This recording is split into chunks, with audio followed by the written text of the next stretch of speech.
on savait pourquoi on était là. Fais gaffe. Waouh! Putain! Ça va? Ça va? Yeah.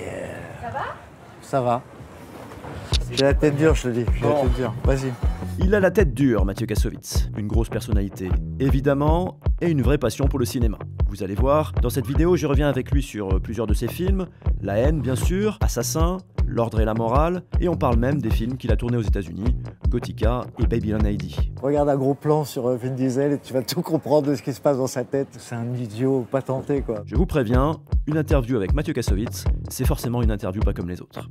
C'était vraiment c'était un moment très, très particulier, se retrouver à Cannes avec un film comme La haine. Nous, on était des petites brebis, quoi. On savait pas, on débarquait dans un milieu qui n'était pas le nôtre. Même moi, qui viens d'une famille de cinéma, j'ai pas grandi dans ce folklore. J'ai grandi dans un folklore de techniciens. On avait 25 ans, on venait défendre un film qui parlait de violence policière, de misère, et on vient le faire dans un endroit qui est extrêmement luxueux. Donc on était un peu en conflit avec nous-mêmes et en conflit avec un peu tout le monde. J'ai fait un peu pleurer beaucoup de journalistes, enfin pas beaucoup, mais je m'en souviens d'un qui est parti en pleurant parce que il a essayé de m'expliquer des choses qui n'étaient pas dans mon film, et quand j'ai expliqué ce qu'il y avait dans mon film, il a craqué. Il m'a dit pourquoi, il a commencé l'interview en disant pourquoi Hubert tue le policier à la fin. C'est intéressant, ça. Où vous avez vu que le policier tue ou que vous avez vu que Hubert tue le policier à la fin, à quel moment vous avez vu? Mais il me dit, mais c'est dans le film. Je dis, j'ai laissé justement cette phase de qui tue qui en finale avec le dernier coup de feu qui finit le film pour que vous vous posiez la question. Vous m'affirmez quelque chose qui, je vous dis, n'est pas dans le film. Ouais. Je le sais. Et le mec a bugué, quoi. Okay. Il a terminé l'interview en tremblant. Parce qu'entre le moment où il a vu le film et le moment où il est venu me poser la question, il était tellement... Il a créé son propre en fait, univers, il s'est créé son propre truc et c'était mon but. Et j'étais très fier de cette interview avec lui parce que je l'ai eu là où je devais l'avoir, quoi. Tu vois, je suis allé chercher dans les émotions, tandis que je lui demandais de réfléchir. Ouais. Et c'est là qu'a commencé ma relation avec les journalistes qui était toujours un petit peu conflictuelle. J'ai peur, là. J'ai peur, je tremble. J'ai eu la chance de pouvoir avoir du recul sur les choses. Et j'ai toujours pensé qu'il fallait que si tu voulais bien expliquer un sujet à quelqu'un, il fallait pas l'expliquer à la personne qui fait partie du sujet. Il faut l'expliquer à la personne qui est en face et qui se pose des questions, ouais. Qui ne comprend pas. Je me rappelle, tu avais été chez Pivot à l'époque et tout. Laisse tomber, c'était dingue. Mais j'étais ici à Cannes, on me dit qu'il faut que j'aille faire Pivot. C'était pas Apostrophe, c'était le truc qu'il avait fait après Boulon de Culture, une grande émission culturelle de l'époque. Qui était la même chose, et qui était que moi, mon père regardait quand j'étais petit, quoi. Apostrophe, c'était l'émission, c'était Bernard Pivot, c'était pour moi l'intellectuel suprême. Et bien justement, en parlant de suprême, quand on est arrivé, il m'a dit « Alors, vous aimez ce groupe MTN ?» Je lui ai dit « Non, monsieur, c'est NTM. Ça va dans un sens, il y a 3 lettres. » Essayez de vous en souvenir. Et après, il m'a demandé d'enlever ma casquette parce que j'avais une feuille de weed dessus. Pendant l'émission, ouais. Pendant l'émission. Et je me suis dit, il y a du chemin. Il y a vraiment du chemin. On avait sorti, c'est marrant parce que c'était tout un... On avait sorti un truc, il y avait VSD, qui était un petit peu un espèce de gala plus culturel, ouais. un peu new look, moins sexy. Et donc, j'avais fait des interviews avec eux. Avant de venir à Paris, avant de venir à Cannes, on avait déjà fait des interviews avec eux à Paris. Il y avait déjà une étincelle qui s'était passée à Paris parce que les projections de presse qu'on avait fait à Paris étaient dingues. Dingue dans quel sens? J'avais fait, en fait, comme il y avait à chaque fois l'attaché de presse, il me dit il y a 4 journalistes qui viennent demain, c'est super. Je dis, de quoi tu me parles? 4 journalistes? Il y a 4 journalistes qui vont venir dans la salle, là, des mecs qui viennent, des petits trucs chauves, qui viennent avec leur carton et tout ça, et qui vont regarder le film dans le 8e, là, dans la petite salle du 8e. Je fais OK. J'ai appelé mes potes, j'aurais fait venez, il y a des projections du film, amenez vos potes. Donc ils sont tous venus avec tous les mecs du quartier. Et donc les 4 journalistes se sont retrouvés entourés de mecs super chelous qui, chaque fois qu'il y avait un truc qui se passait à l'image, ils faisaient wow parce que c'était leurs potes à l'image ou eux-mêmes, tu vois. Et donc ils ont été plongés dans le truc. Et ça a créé une espèce de c'était dingue. Ça, j'ai eu des trucs, je me rappelle, Joe Star qui m'aimait pas et qui voulait aller voir le film et il arrivait graffeur un à quart l'époque. d'heure en retard. Hein, Il était à NTM, mais il faisait du graphe il aussi. était NTM, il y avait NTM, il y avait Assassin, je touchais à la banlieue mais j'étais pas un mec de banlieue. Bref, c'était des histoires, il y avait des trucs, et puis il y avait des... Bon, eux ils étaient cool, mais il y avait une partie de gens, c'était des brigands, enfin tu vois, c'était vraiment hardcore quoi, c'était intense, hein, c'était super intense. C'est marrant parce que tu parles de Joe Star. Tu aurais imaginé que Joe Star, le parcours qu'il a fait là? Parce qu'aujourd'hui, Joe Star, Écoute, tu sais quoi, quoi. je vois le parcours de tous ces gens-là, de tous les gens avec qui j'ai grandi quand j'étais petit, parce qu'on se connaît depuis qu'on a 17 ans réellement. Tu vois, on a traîné dans les halles dans les années 85, 86, 87. Il y a les premiers graffeurs. On allait à Ticaret, on allait dans le 18e. Il y avait très peu de salles de concert. Moi, j'ai vu Public Enemy au Globo. Les mecs, ils avaient 16 ans. Ah ouais. On en avait 16, nous aussi. Tu vois, on avait le même âge. Et on était un tout petit groupe. Donc on s'est tous fréquentés comme ça. Et il y en a plein qui ont disparu. Il y en a plein qui sont passés à côté. Mais il y en a plein en fait aujourd'hui qui ont réussi. Que ce soit Didier, que ce soit Didier Morville, donc Joe Star. Morville, Joe Star, que ce soit les graffeurs avec lesquels on travaillait, qui étaient des artistes qui risquaient leur vie tous les soirs à faire des trucs qui allaient être repeints le lendemain, juste pour pouvoir faire une photo, ou pouvoir dire j'ai peint tout un métro, Ouais. en prenant le risque de se faire électrocuter, de se faire arrêter, et qui, 30 ans plus tard, reçoivent les lauriers de leur art. Tu vois, les graffeurs aujourd'hui, de cette époque-là, les Bandos, les Mod2, les John Wan, tous ces gens-là commencent à être vraiment mis en avant. Il y a Sign, il y a tous ces mecs-là qui ont vraiment fait notre jeunesse et qui ont fait notre culture, parce que le hip-hop, c'est le rap, c'est la danse, c'est l'art pictural, c'est une culture qui est plus que juste une mode. Tu vois. Puis il y a quand même Vincent Cassel aussi. Enfin, les acteurs de ton film, c'est... Et Vincent, je l'ai rencontré parce que j'ai fait mon premier court-métrage qui s'appelait Firolpou. Et C'est toi qui joues dans le basket, là. Voilà, et qui est en 90. J'avais tourné ça en 90. Il est sorti en 91, je crois. J'ai tourné ça même en 89, je crois. Et j'étais allé voir Morville, justement, parce qu'ils avaient commencé, c'était au tout début, ils commençaient un peu à exister en tant que rappeur. Et Didier ne pouvait pas, il m'avait conseillé d'aller voir Squat. Et je suis allé voir Squat, c'est Assassin. Squat, c'est Assassin. Et son je suis allé frère, voir c'est Vincent Cassel. Je suis allé voir Squat, on s'est assis, on a le truc, il m'a fait le peura, il m'a fait genre un 10 secondes à la fin qui est dans le court-métrage. Et puis à travers lui, j'ai rencontré son frère, Vincent. Et de Vincent, et là, tout d'un coup, je suis rentré dans ce milieu-là, à travers eux, à travers ce premier court-métrage, je suis rentré dans ce milieu-là, et là, j'ai croisé tout le monde. Et tous ces gens-là, il y en a beaucoup, beaucoup. On ne se rendait pas compte, nous, à l'époque, que c'était nous, la prochaine génération. Après, Vincent Cassel, son père était acteur, Jean-Pierre Oui, Cassel et tout, quoi. Il y a un côté... Oui, il avait son père et tout ça, mais ça lui a permis... Encore une fois, je te dis, il y avait dans les graffeurs avec lesquels on traînait, je me suis rendu compte 10 ans plus tard qu'il y avait des fils de milliardaires. Tu vois, des Américains super riches, des mecs en fait qui n'étaient pas du tout des mecs de la rue. Et puis à côté des mecs complètement, tu vois, des cassos, ouais. Tu vois. Donc c'était un mélange, on s'est rendu compte avec le temps, mais à la base, on était tous les mêmes. Il n'y avait pas de différence entre la façon dont Vincent Cassel se comportait que moi, que n'importe quel mec qui venait de banlieue et qui prenait son RER pour arriver jusque dans les halles. Ouais. Parce que on était dans les halles parce que les RER arrivaient dans les halles, tu vois. Et c'était super solidaire. Il n'y avait pas du tout de trucs de bande, de trucs de... C'est revenu après, il y a eu des bagarres, il y avait tout ça, il y avait évidemment beaucoup de violence. Moi, personnellement, honnêtement, 40 ans de hip-hop parisien, banlieusard, parce que j'ai traîné un peu partout, même à l'étranger. J'ai traîné dans les quartiers aussi à New York, des trucs. J'ai jamais eu de problème de violence, jamais eu de problème de manque de respect, au contraire. Jamais, jamais, jamais, jamais, jamais. À l'époque, en 95, quand sort le film, là aujourd'hui, le hip-hop, le rap, tout ça, c'est un truc, c'est numéro 1 des ventes. 95, c'est pas tout à fait ça. Le rap, tu es allé à... Bah, maintenant, la FNAC n'existe plus, mais quand tu allais à la FNAC à l'époque, pour ceux qui se souviennent, chez les disquaires, il n'y avait pas d'endroit rap.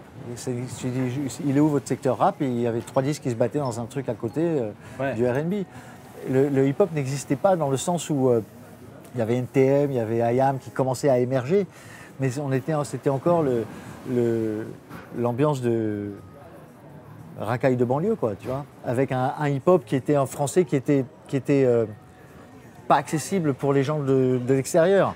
Ouais. Tu vois, quand NTM sort Paris sous les bombes ou même Assassin, qui malgré tout était un peu plus intellectuel, mais mon père, il comprenait pas. Et j'ai décidé de faire ce film-là en disant, je veux que mon père comprenne qui sont ses amis. Parce que mon père, moi, je suis éduqué comme un petit juif du 11e arrondissement, sans aucun... Enfin, tu vois, il me disait, mais qu'est-ce que tu traînes avec tous ces grands noirs? Tu vois, je disais, ils sont mortels, il y a toute une culture derrière. Tu vois, il me disait, c'est quoi votre culture? C'est vous promener avec un sigle Nike sur le truc. Et puis quand je commençais à lui montrer un peu plus, je lui disais, non, regarde le graphisme, regarde le travail du graphe, regarde le travail de la danse, regarde le travail du rap, écoute ce qu'ils disent, tout ça. Il a commencé à s'ouvrir un peu plus. Et donc lui, je voyais que quand il y avait des bavures policières, il était... Bon, ça fait partie de sa culture aussi. C'est un juif hongrois qui vient d'un pays communiste, qui a échappé au nazisme, au communisme aussi, qui s'est rendu compte que ce qu'on vous raconte n'est pas tout à fait la vérité. Donc il était tout à fait ouvert à ça. Mais je me suis dit, j'ai besoin de m'adresser à ces gens qui sont aujourd'hui des bourgeois et qui sont eux les journalistes. C'est eux qui achètent les bouquins, c'est eux qui donnent leur avis à la télévision. Il y avait Rachid Arabe à l'époque, et le pauvre s'appelait Rachid Arabe. Il ne pouvait pas faire plus arabe qu'un mec qui s'appelait Rachid Arabe, quoi, tu vois. Et tu te dis, bon, voilà, c'est l'exception qui confirme la règle. Il n'y avait pas de noirs dans les publicités, il n'y avait pas de noirs dans les télés, il n'y avait rien. Moi, j'ai rencontré la banlieue à travers le prisme du hip-hop. C'est que quand on a découvert le hip-hop dans les années 80, enfin 85, 80, mais non, mais même avant, on était dans ces eaux-là. Les plus grands graffeurs de l'histoire du graphe, il y a de tout dedans. Il y avait de tout. Il y avait des fous qui ont terminé à l'asile psychiatrique, qui sont suicidés. Il y a des mecs qui sont aujourd'hui dans les plus grandes galeries au monde. Mais tous ces gens-là étaient un tout petit groupuscule. Il y avait des New-Yorkais, il y avait des Français. Les meilleurs graffeurs au monde étaient des Français. Ouais. Les meilleurs graffeurs au monde, les meilleurs graffeurs américains venaient en France pour graffer avec nous. Donc on avait une culture qui était énorme. Moi j'ai toujours pensé qu'on a fait... La France a gardé le hip-hop ce qu'il est aujourd'hui. Enfin, malheureusement, pas ce qu'il est aujourd'hui, mais à garder le hip-hop ce qu'il est aujourd'hui. Quand tu parles de vrai hip-hop, le rap, c'est de l'edutainment, c'est que tu danses, tu écoutes un album et tu sors, tu es un peu plus intelligent, tu es un peu plus conscient du monde qui t'entoure.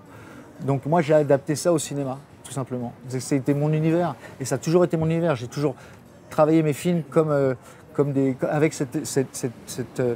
ce mot-là, edutainment, qui est le mot de KRS-One, qui a inventé ça à l'époque, et qui disait que l'entertainment, si tu veux apprendre aux gens, il faut qu'ils s'amusent en apprenant. C'est comme quand tu fais du sport, si tu ne t'amuses pas, tu ne fais pas d'effort, tu ne fais pas les 10% en plus. Je ne me suis pas rendu compte à quel point le film allait vraiment marquer les gens. Ah oui? Ah non, pas du tout. Pas du tout. Quand est-ce que tu t'en es rendu compte? Maintenant, en fait. C'est vrai? 30 ans plus tard.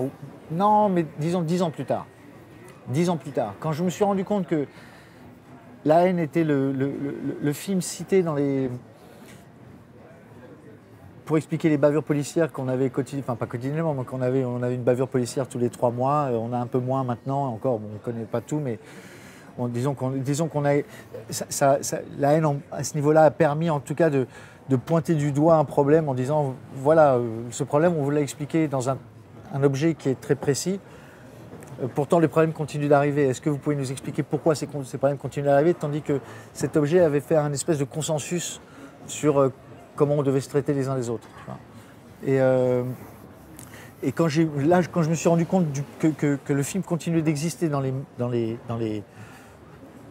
médias, parce qu'on me rappelait tous les 3 mois en me disant « Est-ce que vous voulez parler de cette bavure? Est-ce que vous voulez parler de cette bavure ?» Au bout d'un moment, je me suis dit « Tiens, ok, je vais devenir un homme politique. » Et quand j'ai vu qu'en fait la génération suivante, que les mômes de 15-16 ans qui avaient 15-16 ans à l'époque, qui 10 ans plus tard, qui étaient nés à l'époque et qui avaient 15-16 ans plus tard étaient des jeunes adolescents, je me suis rendu compte qu'ils accrochaient toujours sur le film parce que leurs parents me le disaient. Ouais. Mais leurs parents avec qui moi j'avais grandi, les gens de mon âge, me disaient, bon, vous savez, j'ai montré le film à mon fils, à ma fille, et ils ont compris, ils le trouvent d'actualité. Et là, je me suis dit, tiens, c'est un truc bizarre qui se passe. Parce que ça, c'est super rare pour un auteur, disons, parce que j'aime pas le mot artiste. Mais disons, pour un auteur, c'est très très rare de créer une œuvre qui passe à travers les générations. Du coup, est-ce que tu parlais de ton père? Ouais. Comment il a réagi la première fois qu'il a vu La haine? Il m'a dit ça, il m'a dit ça. Mais c'est pas mal, ça pourrait être mieux. Ah ouais? Ouais, mais c'est un chien, mon père. Hein. Ah, c'est un chien de la casse. Hein. Et quand il a vu le succès, parce que non, il s'en fout du succès, lui. Ok. Lui, il dit toujours que ça pourrait. C'est bien, mais il aurait pu faire mieux. Quand ils sont venus me proposer de faire La haine en comédie musicale, j'ai dit ouais, mais ça m'intéresse, mais je vous donne pas les droits. Je le veux le faire. Ouais. Ça m'intéresse de. C'est l'occasion ou jamais de finir ce que j'ai commencé. Tout le monde me dit c'est dommage qu'il n'y ait pas une. Que là, en fait, La haine va tomber à un moment, va tomber en poussière si on ne continue pas à le faire vivre d'une manière ou d'une autre. Et là, c'était l'occasion de le faire sous un autre média, de ne pas me retrouver à devoir. J'avais pas envie de me retrouver sur un plateau de tournage avec des faux Vince Hubert, à devoir faire des trucs que j'ai déjà fait depuis 30 ans. Ouais. Tu vois, à me dire tout ça pourquoi? Moi, j'avais 2 challenges. Retrouver l'univers du film et le rythme du film et la cinématographie propre à mon média, à celui dans lequel je suis né, adapté à le fait que tu montres ça à 4000 personnes et que c'est 4000 caméras, tandis que moi je travaille qu'avec une seule caméra. L'autre challenge, c'était la fin.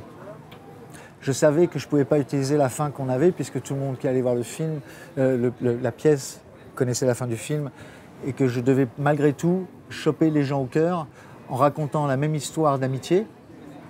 Que ça, on devait trouver des comédiens et des gens qui soient capables qu'on ait un rythme qui nous mette dans cette histoire d'amitié, d'amour entre les trois, et d'avoir une fin qui surprenne tout le monde et qui explique ce que tout le monde les questions qui donne la réponse à toutes les questions qu'on me pose depuis 30 ans. Pourquoi le petit vieux? Pourquoi à la fin comme ça? Qui a tué qui tue qui à la fin? Tu vois, tous ces trucs-là dont j'avais besoin de répondre. Et j'étais content de pouvoir le faire à travers un nouvel objet qui respecte et en même temps donne des nouvelles informations et termine le cycle en fait. Je pense que j'ai fini le cycle. 97, tu reviens à Cannes, Assassin. Là, ça se passe différemment. Là, ouais. Là c'est beaucoup plus sévère. Souvent, tu l'as dit que c'était ton film préféré, Assassin. Je ne sais pas si c'est toujours le cas, le film que tu as fait. J'en ai fait d'autres depuis que j'aime autant. Mais On va en reparler d'ailleurs.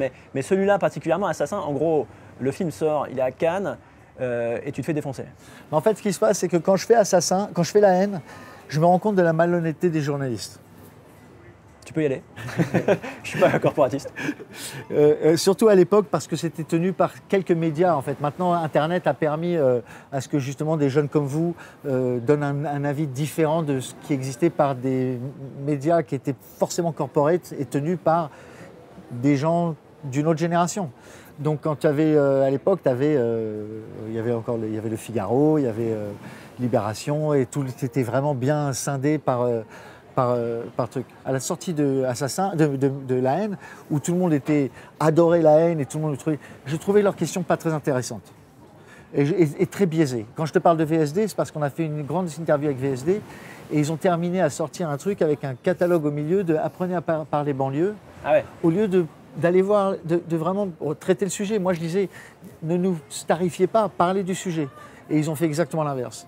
Donc, quand je suis rentré de VSD, de Pivot, où déjà on a pris une claque avec Saïd, où on s'est dit, putain, on a vraiment du boulot.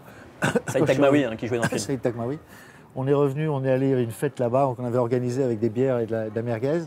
Et on a vu les filles de VSD qui sont arrivées et qui nous ont dit, alors, vous avez vu, on a eu plein de pages, on a des trucs. Et je leur ai dit, mais je viens de vous démonter l'émission de Pivot parce que je me suis servi de ça comme exemple de malhonnêteté journalistique. Tu vois. Et donc ça m'a vraiment tordu la tête. Et c'est ça, en fait, finalement, Assassin naît de ça, j'imagine. Assassin naît complètement de ça. Parce que quand je fais, par exemple, on fait la couverture de Première sur la Croisette. À l'époque, Première et Studio, c'était nos affiches. C'était par ça que tu voulais prendre des renseignements sur le cinéma, c'était ça, il n'y avait rien d'autre, il n'y avait que ça. Donc c'était vraiment très important. Et si tu faisais la couverture de ça, c'était fort parce que c'était une affiche en plus dans la rue, tu vois, et qui était dans tous les kiosques, chez tous les dentistes et tout ça. Et donc, Première me dit, et d'ailleurs je me suis embrouillé très fort avec eux, il me dit on va faire la couverture, on veut que ce soit une photo de toi. Et je dis non, moi je pense qu'il faut que ce soit une photo du groupe. Et je dis on est tous là et on fait venir toute la cité, on va à la cité, on fait la photo là-bas. Tu vois, pour la couverture de Première, ce serait génial. Et les mecs ont fait des séances photos, ils me disent non, on ne peut pas aller à la cité, tout ça. On fait des séances photos avec le groupe, on est 20, tout ça. Pourquoi on ne peut pas aller à la cité? Parce qu'ils disent, parce qu'ils n'ont pas le budget, parce qu'ils veulent faire en studio. Je fais ok, d'accord. Donc je fais venir les mecs de la cité un truc, on a les acteurs, on fait tous en groupe. Et à la fin, ils me demandent 2-3 photos de moi. Enfin, ils font des 3 photos de tout le monde, tu vois. Et ils me mettent en couverture un gros plan de bois qui est super beau. Hein. C'est vraiment une de leurs plus belles couvertures. On ne me voit pas, donc c'est pas ma beauté à moi. C'est vraiment, on dirait, Orange Mécanique. Super beau, je comprends la référence, c'est magnifique.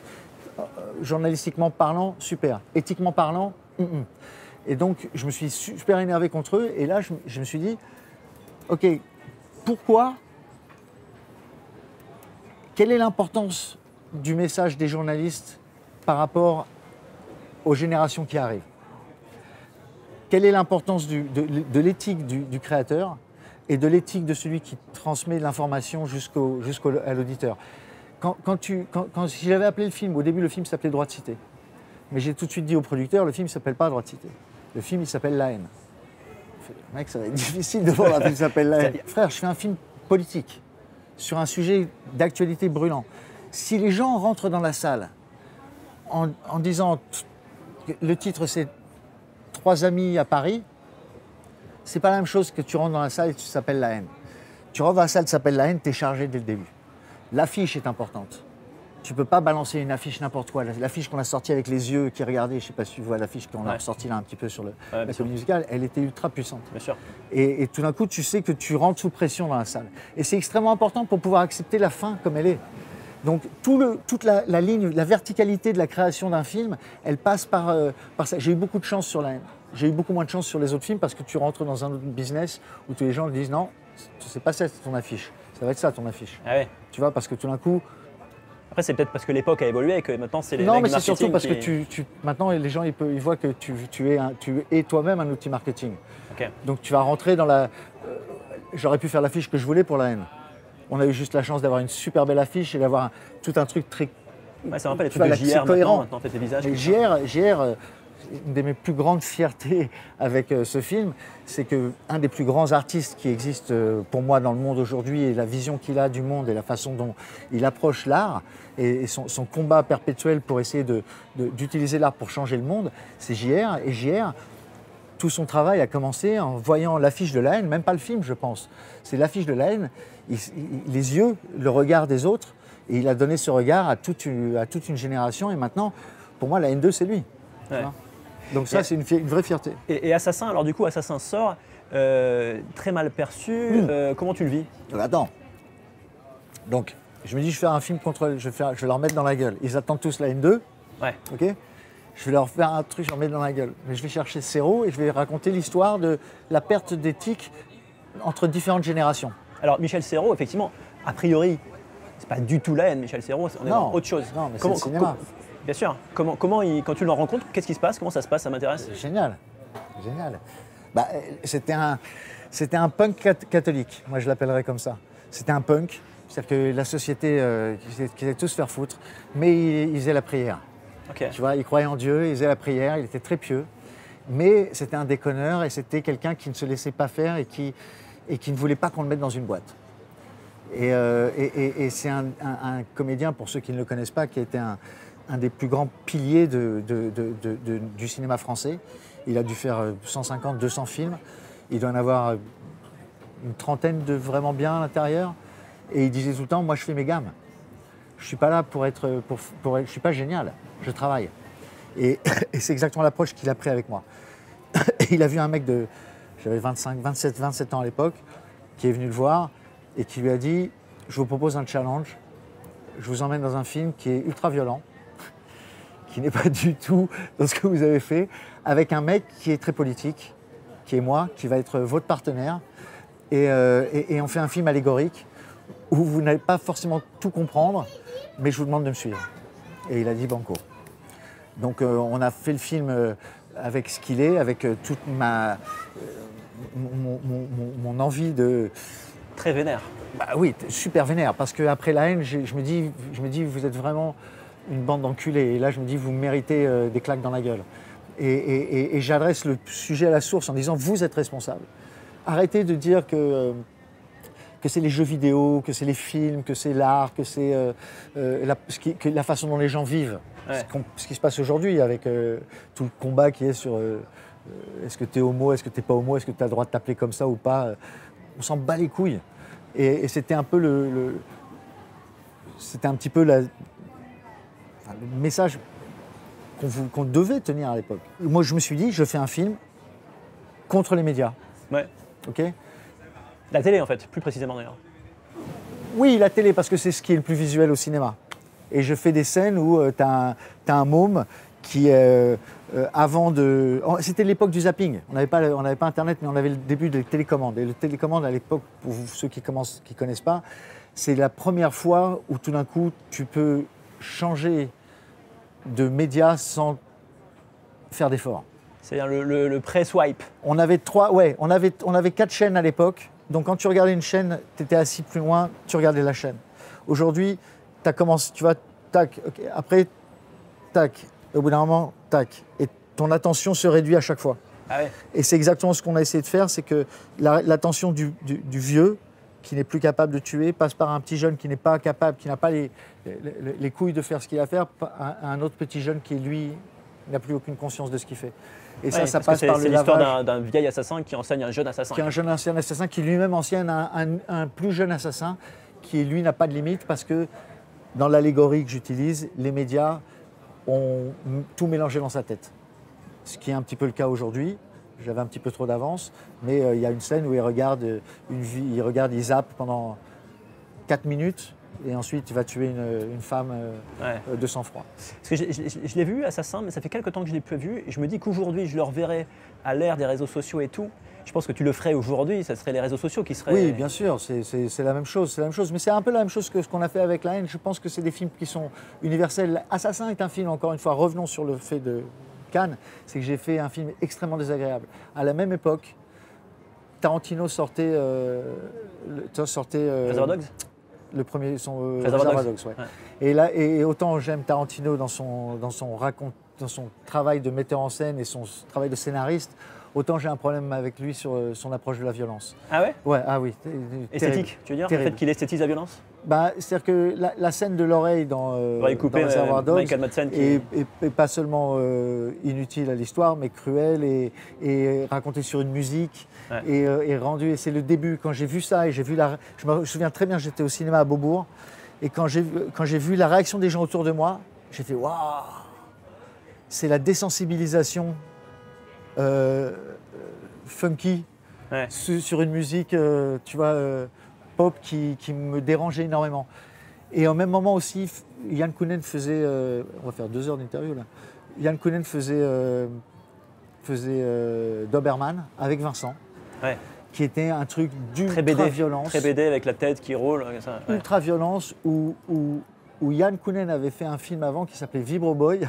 Ouais, tout à fait, avec un Godemiché avec un pistolet. Godemiché où ils allaient violer des PD, quoi. Ouais. Et j'avais vu ça et c'était la première fois que je me suis dit, waouh, il se passe un truc qui n'est pas mon truc à moi. Moi, je suis dans la politique, je suis dans la conscience, je suis pas dans le funky, je suis dans rien ne doit être cool. Chaque fois, on me dit, ouais, mais ça serait plus cool de faire un plan comme ça. Je fais, non, c'est pas mon truc, moi. Ça, vous allez faire ça ailleurs. Et quand j'ai vu qu'ils adaptaient ça sur l'ultra-violence, j'ai fait, waouh, il faut que j'ai une réponse. Et mon film était fait pour dégoûter de la violence. Et pour dégoûter de la violence, il fallait que je fasse sortir les gens au milieu du film, avec des scènes ultra-violentes. Ouais. Voilà. Et c'est exactement le discours que j'ai tenu, qui est proche de celui de Gaspard Noé, qui était pour moi l'autre artiste de l'autre côté. J'ai une admiration sans faille pour Yann, mais je vois bien que même lui, il est revenu de cette ultra-violence qui colportait au début. Et j'étais plus dans l'ultra-violence de Gaspard, qui était une ultra-violence contenue et plus métaphysique que purement... Seul contre tous. Seul contre tous, Carne, qui était pour moi effet... C'était avant Irréversible, quoi. Avant Irréversible, avant tout ce qu'il a fait des courts-métrages et des moyens-métrages qui sont pour moi ses plus grands chefs-d'œuvre, autant par la forme que par le fond. Et c'est en voyant ces films-là que j'ai construit Assassin. Et j'ai voulu absolument dégoûter les gens. Donc quand je suis arrivé ici... Ça a marché. C'était que des journalistes qui m'attendaient en disant j'étais un génie. Et là, tout d'un coup, les mecs, je les insulte du début à la fin. Je leur dis c'est vous la cause de toutes les racailles, de la perte de conscience, tout ça. Avec des scènes... Je suis allé loin, hein. Il y a une pub de 1 minute de Nike au milieu du film. C'est comme si j'avais coupé le film au milieu. Ça part en couille, ça va loin. Ça va loin. Et donc les mecs, première critique que je lis à la sortie, donc les strapontins qui tapent, puis la violence est trop hardcore aussi, le film est difficile à prendre. Donc je me dis, pendant le milieu de la séquence, je me dis, les gens partent, j'ai réussi. Mais j'ai réussi au point qu'il n'y avait quasiment plus personne à la fin. Les gens ils ont applaudi, et surtout Michel qui était vraiment très fier d'avoir fait le film. Et on a fait une conférence de presse magnifique où il a dit aux journalistes, il a dit, mais soyez généreux. Soyez généreux, c'est pas parce que vous ne comprenez pas ou vous n'aimez pas que le film n'a pas de raison d'exister. Et soyez heureux des moments de grâce. Mais moi, je ne suis pas un génie. Je ne peux pas être en moment de grâce tout le temps. Il y a très peu de personnes qui sont capables de ça. Et entendre Michel dire « Soyez généreux envers les films que vous voyez », ça me donne aussi, moi aussi, quand je vois les films des autres que j'aime pas, je me dis au moins il a fait ça. Au moins ils ont fait ça. Ça, ils ont bien réussi. Au moins ils ont essayé. Tu vois, et en fait, ton avis, c'est comme les trous du cul, hein, tout le monde en a un. Donc au bout d'un moment, c'est plus très intéressant de donner le sien, c'est juste intéressant d'utiliser l'expérience des autres pour faire ton travail à toi. Il y a un film que j'aime beaucoup que tu as fait, qui s'appelle L'Ordre et la Morale, qui est un film, je ne comprends pas pourquoi ce film n'a pas fonctionné. Ça parle de la Nouvelle-Calédonie, je ne vais pas raconter toute l'histoire et tout, j'invite les gens à le voir. Je crois que toi, tu y croyais beaucoup, je crois que ça coûtait assez cher, et pareil, ça n'a pas trop marché. Non, je ne croyais pas à niveau économique, j'en m'en fous, je me suis jamais occupé, jamais. Mais ça t'a touché, mais j'ai l'impression le fait qu'il ne marche pas. Non, ce qui m'a touché, c'est que la cause kanak, que le film dont j'ai passé 20 ans à faire j'aurais pu le faire en un an. Mais j'ai mis 20 ans parce que j'ai voulu rencontrer les Kanaks. J'ai voulu rencontrer aussi le GIGN parce que c'est une histoire qui raconte un affrontement entre le GIGN et des tribus Kanaks à Ouvéa, en Nouvelle-Calédonie, en 1988. Et donc j'ai fait tout ce chemin qu'on appelle la coutume. Je l'ai respecté, on a fait le film et je me suis retrouvé face à des ministres qui insultaient le film sans même l'avoir vu. Et je suis rentré vraiment, je suis rentré dans le tréfonds même du colonialisme français, quoi. Ah ouais? Ouais, là c'était terrible. Entre ce que nous on a vécu à Ouvéa, enfin à Nouméa, où on n'a pas eu d'aide de personne, on est obligé d'aller tourner ailleurs, et puis ce refus de reconnaître les choses, de ce que les Kanaks ont vécu, de ce qu'ils continuent à vivre aujourd'hui, de ce qu'on retrouve aux Antilles aussi, et de cette espèce de racisme général où on a beau me dire, vous pouvez mettre ce que vous voulez sur les réseaux, il existe en France, il existe partout dans le monde, c'est pas un problème, mais il faut juste qu'on puisse vivre avec, c'est tout simplement. Moi, j'ai aucun problème avec les racistes, du moment qu'ils ne tapent pas sur les autres. En plus, il y a un autre truc qui, moi, à mon avis, relève presque de la forme du cinéma, c'est-à-dire que ton film est assez ambitieux, il y a des plans assez ambitieux.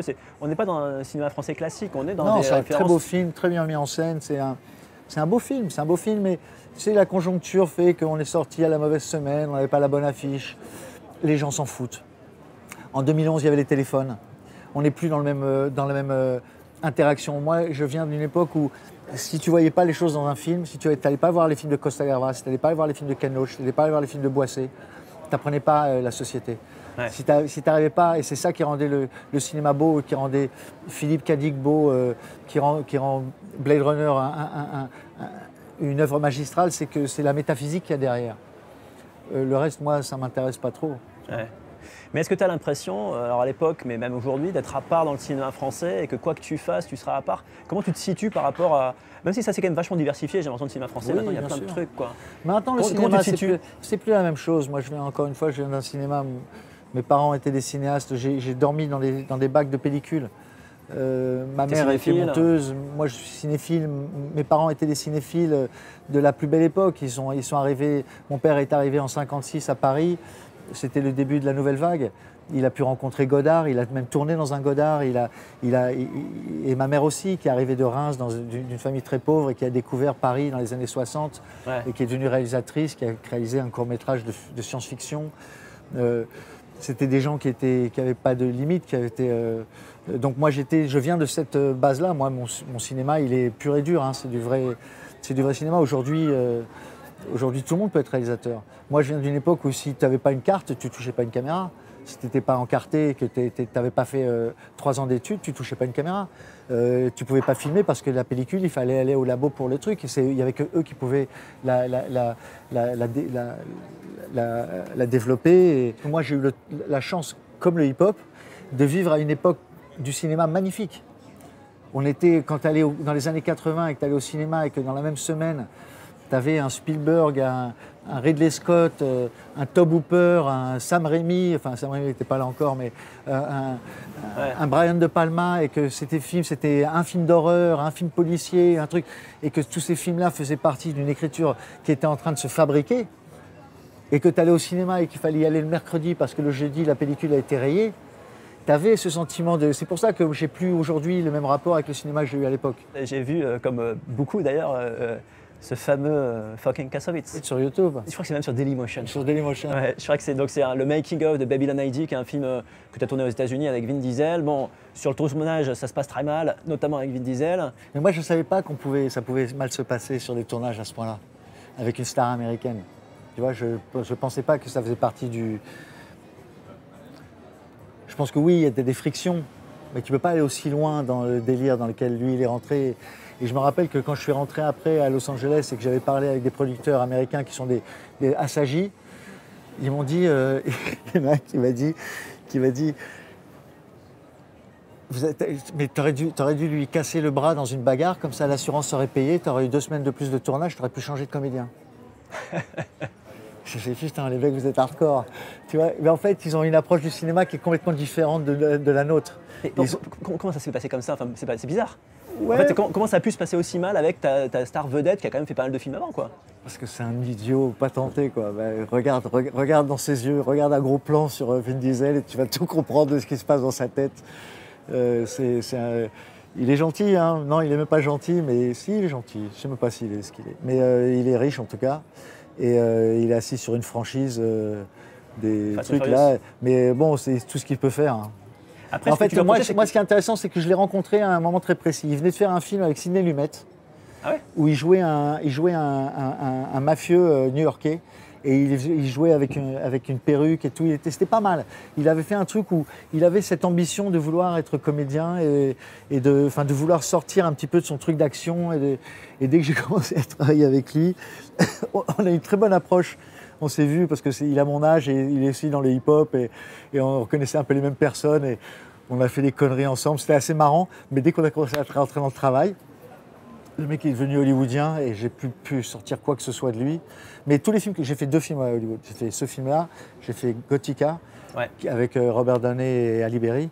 Et au milieu du film, ils se sont embrouillés tous les deux. J'étais obligé de finir le film avec des doublures pour les chants contre chants. Robert Downey Jr. et Halle Berry. Donc c'est ça les États-Unis. Ils s'en foutent de ta vue d'artiste. Mais ce que je trouve intéressant aux États-Unis, c'est comme ils se foutent de ta vue d'artiste. Si tu arrives à faire passer ton point de vue dans le bordel, le chaos que ça fait de toi quelqu'un de génial. C'est pour ça que pour moi Spielberg est le meilleur. Parce que même quand j'ai fait Munich avec lui, je lui disais, on tournait à Budapest les scènes parisiennes. Je lui dis, mais pourquoi tu ne tournes pas à Paris? T'es Steven fucking Spielberg, tu vois. Et il me dit, non, mais par économie. Je dis, mais comment? Il me dit, mais je peux tout faire, mais j'ai pas besoin, j'ai juste besoin de 3 jours de tournage à Paris pour fixer la Tour Eiffel derrière. Le reste, je sais que je fais croire à tout le monde. Et puis c'est ça la magie du cinéma. Et je suis conscient de l'économie que je fais pour rester dans le budget, qui me permet de trouver des idées différentes de tournage. Parce que sinon, si j'ai le requin, je montre le requin. Ouais. Si j'ai pas le requin, je suis dans de la merde. Je suis obligé d'être intelligent. Si tu as tout ce que tu veux, tu fais de la merde. Et je pense que le dernier film de Coppola en est la preuve. Ah ouais, Megalopolis? Bah oui. Je l'ai vu l'an dernier à Cannes, ouais. C'est pas une histoire de est-ce qu'on aime ou est-ce qu'on n'aime pas. Quand tu vois la qualité de ce qu'il fait sous la contrainte des producteurs hollywoodiens, quand il est au bord du suicide, sur Apocalypse Now ou sur les Godfather, et qu'il doit se battre comme un chien pour obtenir sa version, et qu'il obtient les films qu'il a fait, je te garantis que le Megalopolis, c'était le bonheur, il était content, il mangeait bien, personne ne lui a rien dit. Et c'est pour ça que je te parle que les nouveaux réalisateurs aujourd'hui, tous les plans que nous on a été content d'avoir, on a sué pour les avoir, tu prends avec une Oxmo 3 aujourd'hui, tu fais un travelling compensé avec un retournement en 4K sur une caméra qui coûte 300 € à la Fnac. Ouais, t'as plus de contraintes, quoi. T'as plus de contraintes, tu peux faire tout ce que tu veux et donc pour moi, j'ai plus l'intérêt du cinéma comme j'en avais à l'époque. Fucking Kassovitz, pour finir là-dessus, parce que c'est quand même le truc est assez dingue. Toi, quand tu l'as vu, parce que tu l'as vécu, et puis après tu as vu, j'imagine, le making-of, comment tu as réagi? Parce que le truc est, en fait c'est à la fois drôle et en même temps on se dit putain, l'enfer. Ouais. L'enfer. Bah, je voulais que ça serve. Comme je savais que le C'est film. c'est incroyable que ça ait pu être diffusé. Mais c'est pas, on l'a piraté. C'est un truc de brigand. Le mec qui a fait ça, qui tournait le making of, au bout d'un moment, c'était tellement le bordel, n'importe quoi sur le tournage, qu'il me regardait, il faisait, je fais quoi? Et moi je lui disais film. Parce qu'à un moment donné, tu te fais même un peu éjecter du tournage. Mais complètement. Ils m'ont sorti du tournage pendant 3 jours et Vin Diesel a pris la réalisation. Et les assurances américaines sont arrivées. Les mecs ils m'ont dit bon. On reprend le truc, on va voir ce qu'on fait de toi dans 2 jours. J'ai fait OK, allez-y.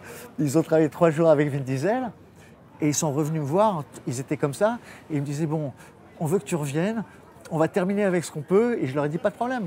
J'aime bien ce genre de truc. Encore une fois, des contraintes, j'ai pas le film que je veux, j'ai revu le film il n'y a pas longtemps, je l'avais pas vu depuis des années, il est pas mal, il est plutôt pas mal. Mais ça m'a mis dans une situation où j'ai dit au mec du make-off, j'ai dit mais filme quoi, va filmer. En plus il y a Jérôme Le Banner qui se fait mal. Jérôme qui se fait mal, il y avait des trucs. Et c'est justement pour ça que le producteur m'a dit ensuite, vous auriez dû casser le bras de Vin. Mais, et donc je lui ai dit vas-y, filme les choses parce que je pense que ça va être un document vraiment important. Et on n'a pas pu monter vraiment les trucs hardcore sur Vin. Ah bon? Non, on voulait éviter tous les vrais trucs où il aurait pu nous poser des problèmes. Ah ouais? Ouais. D'ailleurs, c'est incroyable qu'il ne nous ait pas empêché de diffuser le truc. Mais est-ce que c'est régulièrement le cas sur le tournage que tu me parles là de Robert Downey Jr., Halle Berry qui s'entendent pas? Aux États-Unis, tout le temps. Ah ouais? Tout le Parce temps. que souvent, quand évidemment, tu as les interviews, l'ambiance sur le tournage, c'était super, mais. Tout le temps, c'est que des égos, ils sont là pour l'argent, ils font des trucs qui coûtent 1 milliard, il n'y a pas de. Et oui, bien sûr qu'ils s'amusent, mais évidemment qu'il y a des galères. Quand tu crois que les mecs ils viennent faire la promo en disant. C'est pour ça que moi, j'aime pas faire la promo, parce que Babylon AD, quand il est sorti, j'ai dit je fais pas de promo. Les mecs à Hollywood, ils me disent c'est pas possible, parce que Vin ne faisait pas de promo non plus. Je dis non, parce que je vais leur raconter ce qui s'est passé. Ils me disent non, tu peux pas, là. Je fais ok. Ils m'ont envoyé un mec d'internet. Le mec, ma première question, il m'a dit alors, how was it? J'ai commencé, j'ai fait it's horrible. Ouais. Horrible. Vin, parce que j'avais Fox en même temps sur le dos. Et j'avais Fox qui était le pire studio de l'époque. Ils étaient super hardcore, avec des mecs qui te parlaient, mais comme dans les films sur Hollywood, avec les mecs qui te parlent mal, tu sais, devant tout le monde, tu vois. Et moi, je suis français, donc moi, ça passe pas avec moi, je suis parisien, moi, tu vois, tu peux pas m'envoyer chier comme ça, c'est pas possible. Et au bout d'un moment, je me suis dit, bon, bah, c'est comme ça qu'ils font le cinéma ici, moi, j'ai pas envie de faire du cinéma comme ça. J'ai l'impression qu'il y a une sorte de. Pas de malentendu, mais de bizarrerie te concernant, c'est qu'en plus d'être un réalisateur à part, tu es un très bon acteur. Et donc j'ai l'impression que les gens aujourd'hui te connaissent par Le Bureau des légendes, même par Amélie Poulain, qui est quand même un film qui est devenu culte. Est-ce que ça t'embête ou au contraire, toi, tu t'en fous? Et aujourd'hui, c'est quoi tes envies de cinéma? Non, moi, deux questions en une, mais bon. Ouais. Je m'en suis toujours foutu, en fait. Il y a eu pendant toute une période, pendant 20 ans quasiment, jusqu'au Bureau des légendes. Ma célébrité, c'était à base de... On se connaît, non? Tu vois, et moi, je sais pas. Et les gens, ils n'arrivaient plus à me placer. Parce qu'ils me prenaient pour Vincent Cassel dans La Haine. Parce que Cassel, Kassovitz, la tête rasée, un grand nez. Mais le truc, ils ne comprenaient pas très bien. Est-ce que c'est moi qui avais joué dedans, qui avais réalisé? Et le nom est sonne, et il n'y a pas d'autres Kassovitz. Donc, je suis rentré petit à petit dans le truc. Mais entre le moment où ils ont associé mon nom à mon visage, je m'en suis rendu compte avec le Covid. Ah oui? Ouais. Quand j'avais le masque et que je me promenais dans la rue, c'est là que les gens m'ont reconnu le plus. Et c'est là que je me suis rendu compte que je suis connu. Ça fait quoi d'être connu? C'était dingue, c'était incroyable. J'avais le masque. Ouais. Une fois, j'ai tourné un coin et il y a un mec qui tourne le coin avec le masque. Il me fait « Oh, Kassovitz !» Et je me suis arrêté, j'ai parlé 5 minutes avec lui. Je lui ai dit « Mais comment tu m'as reconnu? On ne s'est jamais croisés. Je ne suis pas dans les médias tous les jours. Comment, avec un masque, tu as pu reconnaître les yeux ?» Et j'ai trouvé ça absolument incroyable. Et le mec, il m'a dit « Parce que tu es là depuis tellement longtemps qu'on n'a plus besoin de voir tout le truc. » Et je me suis dit « Ah ok, d'accord, il y a un vrai truc. » Mais ça ne t'embête pas en fait qu'aujourd'hui, je me trompe peut-être encore une fois, dis-moi, moi j'ai le sentiment qu'il y a... Tu as fait énormément de films, tu es un cinéphile et tout, et à chaque fois j'ai l'impression que maintenant on te sort des extraits d'émissions de télé dans lesquelles tu es interviewé, avec les polémiques et tout. C'est pas saoulant? Non. Je préfère ça qu'être interviewé sur alors, comment vous êtes rentré dans le rôle? Moi, je ne suis pas en tant qu'acteur, il ne faut pas me poser de questions sur le travail. Je ne travaille pas, mon talent vient de ma nonchalance. Okay, j'ai appris ça de Robert De Niro, j'ai appris ça de Robert De Niro en fait, et de Marlon Brando, je crois. Mais il y en a d'autres, hein. Il y a Al Pacino, il y a Dustin Hoffman qui travaillent d'une manière complètement différente. Moi, j'ai pris les mecs où tu vois qui sont tellement sûrs d'eux qu'ils n'en ont rien à foutre et c'est ton problème en fait, tu vois. Okay. C'est toi le réalisateur. Et Spielberg qui m'a dit aussi, parce que quand j'ai fait Munich, il devait venir avant pour qu'on travaille le truc et le mec ne vient pas. Et il y avait Daniel... James Bond, Daniel Craig qui disait mais putain il va venir quand et tout le monde flippait un peu et je disais mais les gars c'est Steven Spielberg, tu vois, s'il vient pas à l'avance c'est qu'il sait ce qu'il fait et si c'est pas ce qu'il fait, quand ici il est pas content sur le plateau tu lui diras mais t'avais qu'à venir à l'avance, t'avais qu'à venir, tu vois, qu'on s'entraîne. Je pense qu'on n'a pas besoin de ça. Ça me pose une question, c'est en quoi Steven Spielberg est un grand réalisateur? Pourquoi? Parce que tu vas me faire pleurer.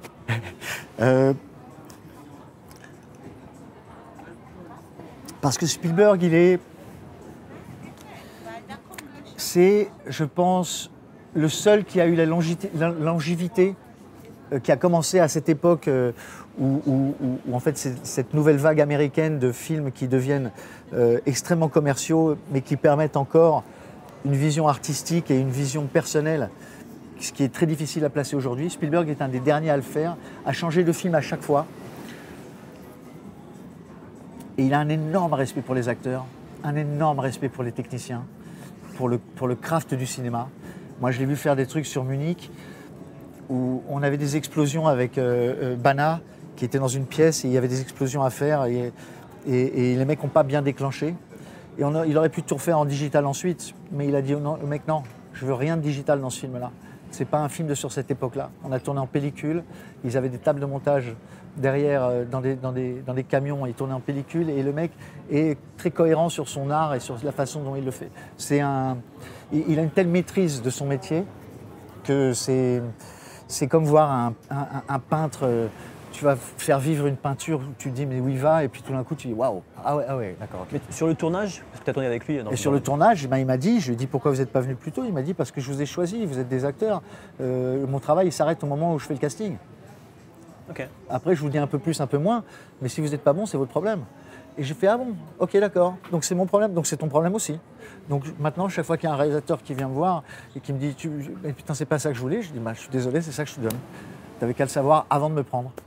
C'est pour ça qu'il y a plein de films que je refuse, parce que je dis, ça, je peux pas faire, je sais pas faire, ça m'intéresse pas. Et alors, sur l'avenir, donc, sur aujourd'hui, je te posais la question, en termes de cinéma, d'envie de cinéma, de quoi tu as envie?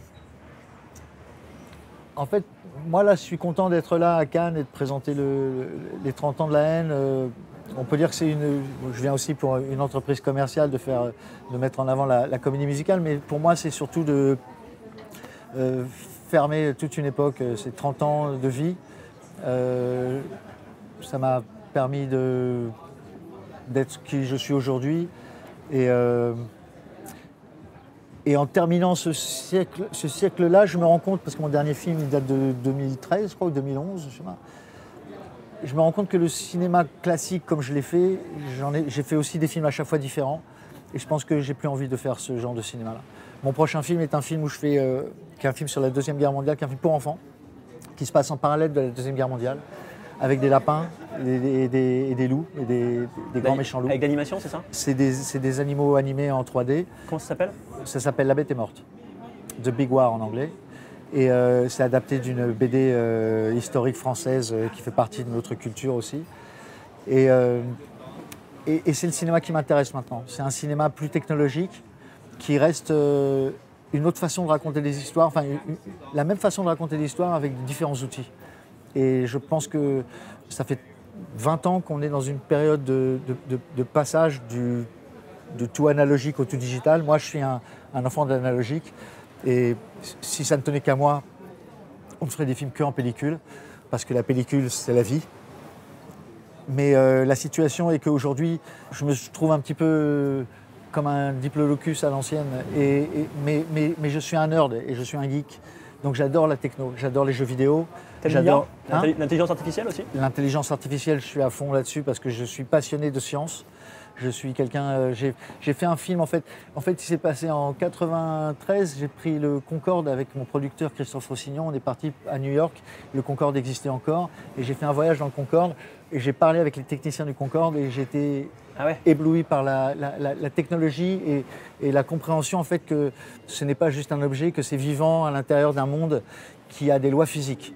Et quand j'ai commencé à essayer de comprendre ces lois physiques, j'ai commencé à développer une passion pour la science. Et j'ai développé, il y a 20 ans, plein de projets, des films sur l'auto dans le passé, des films qui se passent dans l'espace, des vrais trucs de science-fiction, plus de fiction scientifique que j'ai eu du mal à monter à l'époque parce que la technologie n'était pas encore présente ou parce qu'en France, c'est pas encore le cinéma qu'on sait faire.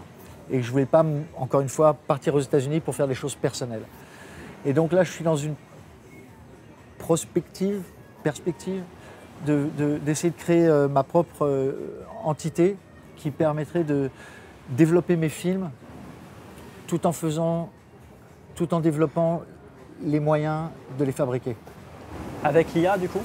Pas l'IA, c'en est une partie, mais il y a beaucoup d'autres choses. Pourquoi 20 ans après l'invention des caméras digitales, les caméras qu'on voit ont toujours le même form factor que les caméras de l'époque et ne font basiquement que la même chose que les caméras pellicules qui existent depuis 150 ans. Enfin, depuis 100 ans, pardon. Oula. Pourquoi elles n'ont pas une autre fonction? Pourquoi elles n'ont pas une autre communication avec une machine qui serait capable d'interpoler des images et de pouvoir créer autre chose et de pouvoir... Par exemple, le format cinéma est un format rectangulaire. Okay. Aujourd'hui, il est comme ça avec le truc. Avant, il était comme ça. Si tu regardes un film avec un casque virtuel, il n'y a pas de bord à ton écran.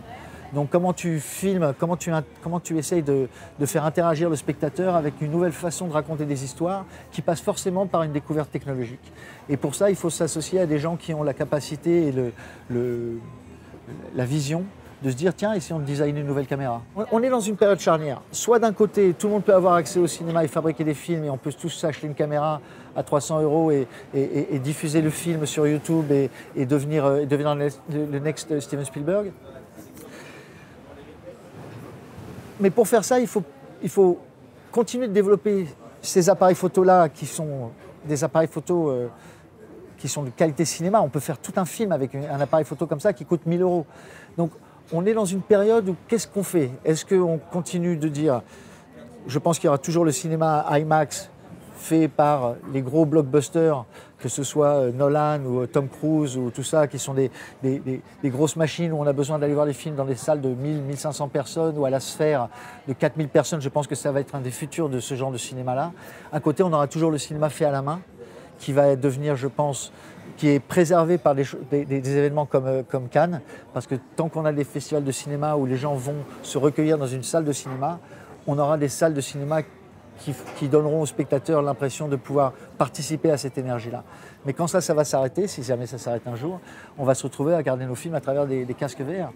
Donc comment réfléchir aujourd'hui et comment mettre en place, comment travailler en amont pour que la technologie ne soit pas, que la technologie soit à notre service et pas l'inverse, ce qui est le cas de l'intelligence artificielle aujourd'hui, où l'intelligence artificielle, c'est exactement ce que c'est de l'intelligence artificielle, c'est de la merde, c'est juste de l'algorithme qui va très très rapide et avec lequel tu ne peux pas vraiment travailler, sauf à un niveau artistique. Tu ne peux pas confier un travail à une AI aujourd'hui à un niveau artistique, sauf pour de la très grande consommation. Mais en tant qu'artiste, c'est impossible. Donc comment travailler, comment se servir de ces outils pour ne pas faire les boulots de base. Par exemple, dans les effets spéciaux au début, chez ILM, qui dans la boîte de George Lucas, qui ont inventé, qui a fait le Star Wars, ce que je trouve incroyable avec Star Wars, c'est qu'il fait Star Wars, mais en parallèle du tournage, ils sont obligés de fabriquer des machines pour pouvoir tourner les plans d'effets spéciaux que personne n'a jamais fait avant, et eux disent ça va marcher. Mais pour pouvoir tourner ce plan, il faut fabriquer la grue et le système d'informatique qui pilote la grue et l'objectif qui permet de passer à travers la maquette. Ou adapté d'un système médical qui permet de rentrer. Et là, on rentre dans un domaine qui me passionne et qui m'a toujours passionné. Et je me dis que c'est la bonne période aujourd'hui de dire quels vont être les nouveaux outils pour faire du cinéma dans le futur. Curieux de voir ça. Ben, moi aussi.